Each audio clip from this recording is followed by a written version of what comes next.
In this podcast episode, Chris Williamson speaks with Nick Pollard, a passionate advocate for personal growth and self-advocacy, about the pervasive issue of people-pleasing. They delve into the psychological underpinnings of this behavior, its consequences, and practical strategies for overcoming it. Nick begins by explaining why people-pleasing is such a common trap in today's society. He attributes much of this behavior to the influence of social media, where individuals constantly compare themselves to others. This comparison fosters an internal sense of inadequacy, leading many to prioritize the happiness of others over their own. Nick emphasizes that this mindset can be detrimental, as it often results in a lack of self-acceptance and fulfillment. He shares a poignant insight from a friend: "You don't have to hate where you are to want to be better." This perspective encourages individuals to appreciate their current state while still striving for improvement. The conversation shifts to the emotional toll of people-pleasing. Nick describes how this behavior often stems from a deep-seated belief of not being enough, which can lead to feelings of inferiority and anxiety. He notes that many people-pleasers have developed coping mechanisms from childhood, often rooted in their family dynamics. For instance, a child who feels the need to keep their parents happy may carry that behavior into adulthood, perpetuating a cycle of self-neglect.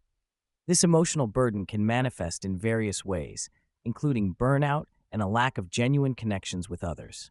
Nick elaborates on the nature of people-pleasing, highlighting that it often involves a form of dishonesty.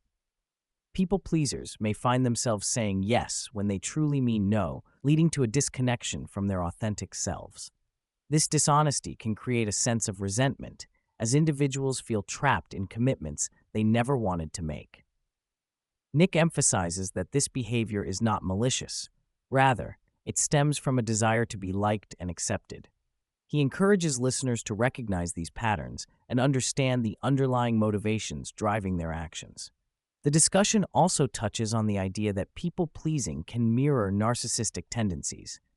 While people-pleasers often seek validation from others, narcissists may demand it. Nick points out that both behaviors stem from a place of insecurity and a lack of self-worth. He urges listeners to reflect on their motivations and consider whether their actions are genuinely altruistic or rooted in a need for external approval. This self-awareness is crucial for breaking free from the cycle of people-pleasing. As the conversation progresses, Nick provides insights into how individuals can identify their people-pleasing behaviors. He notes that a common trait among people-pleasers is a lack of free time, as their calendars are often filled with commitments to others. This overcommitment can lead to feelings of exhaustion and resentment. Nick encourages listeners to assess their schedules and consider whether they are prioritizing their own needs or constantly catering to others. Another key indicator of people-pleasing is the tendency to lie about one's true feelings. Nick explains that many people-pleasers struggle to express their needs and desires, often opting for the path of least resistance. This dishonesty can erode self-esteem and lead to a sense of disconnection from one's true self. He emphasizes the importance of recognizing these patterns and taking steps to reclaim one's voice. By acknowledging their feelings and setting boundaries, individuals can begin to break free from the constraints of people-pleasing. A significant portion of the discussion revolves around the importance of setting boundaries. Nick explains that boundaries are not about controlling others. Rather, they are about defining what is acceptable for oneself. He emphasizes that boundaries should be rooted in personal values and priorities.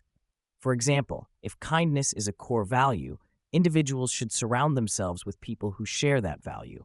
Nick encourages listeners to view boundaries as a means of self-care rather than a form of selfishness. Nick also addresses the misconception that setting boundaries will lead to conflict. He reassures listeners that it is possible to communicate boundaries in a respectful and assertive manner. By expressing one's needs clearly, individuals can foster healthier relationships and create an environment where their needs are valued. He shares practical strategies for setting boundaries, such as using I statements and being direct about one's feelings. This approach empowers individuals to advocate for themselves without feeling guilty or selfish. The emotional impact of people-pleasing is a recurring theme in the conversation. Nick highlights that many people-pleasers experience feelings of guilt and shame when they prioritize their own needs. This emotional turmoil can be exacerbated by societal expectations and the fear of disappointing others. Nick encourages listeners to recognize that these feelings are normal but should not dictate their actions. He emphasizes that it is possible to care for others while also prioritizing one's own well-being. Nick also discusses the importance of self-compassion in overcoming people-pleasing. He urges listeners to treat themselves with the same kindness and understanding they would offer a friend. By practicing self-compassion, individuals can begin to shift their mindset and recognize that their needs are valid. This shift is crucial for breaking free from the cycle of self-neglect and fostering a healthier relationship with oneself. As the conversation unfolds, Nick emphasizes the journey of self-discovery that often accompanies the process of overcoming people-pleasing. He encourages listeners to explore their interests, passions, and values. By engaging in activities that bring joy and fulfillment, individuals can reconnect with their authentic selves.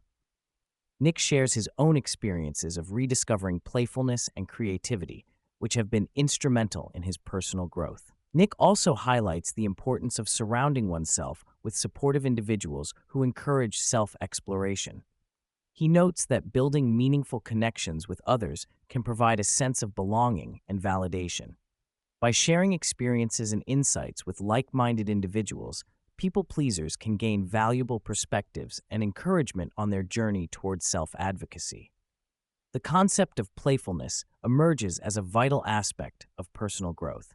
Nick explains that many people-pleasers lose touch with their sense of play as they prioritize the needs of others. He encourages listeners to embrace playfulness as a means of self-discovery and joy.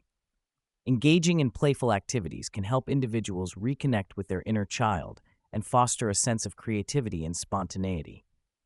Nick shares practical tips for incorporating playfulness into daily life.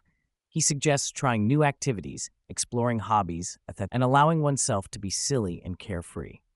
By embracing play, individuals can cultivate a sense of joy and fulfillment that transcends the pressures of people-pleasing. This playful mindset can also enhance resilience, making it easier to navigate challenges and setbacks. Throughout the conversation, Nick emphasizes the importance of self-advocacy in overcoming people-pleasing. He encourages listeners to recognize their worth and assert their needs confidently. By advocating for oneself, individuals can create a more balanced and fulfilling life. Nick shares practical strategies for self-advocacy, such as practicing assertive communication and setting clear boundaries. Nick also addresses the fear of rejection that often accompanies self-advocacy. He reassures listeners that it is natural to feel apprehensive about expressing one's needs, but it is essential to remember that one's worth is not contingent on others' approval. By embracing self-advocacy, individuals can cultivate a sense of empowerment and agency in their lives. As the episode draws to a close, Nick reflects on the journey of healing that accompanies the process of overcoming people-pleasing. He acknowledges that this journey is not linear and may involve setbacks and challenges. However, he emphasizes that healing is possible and that individuals can reclaim their sense of self-worth and authenticity. Nick encourages listeners to be patient with themselves as they navigate this journey. He emphasizes the importance of self-compassion and self-acceptance in the healing process. By embracing their imperfections and acknowledging their growth, individuals can cultivate a sense of resilience and strength that will serve them well in their pursuit of a more fulfilling life.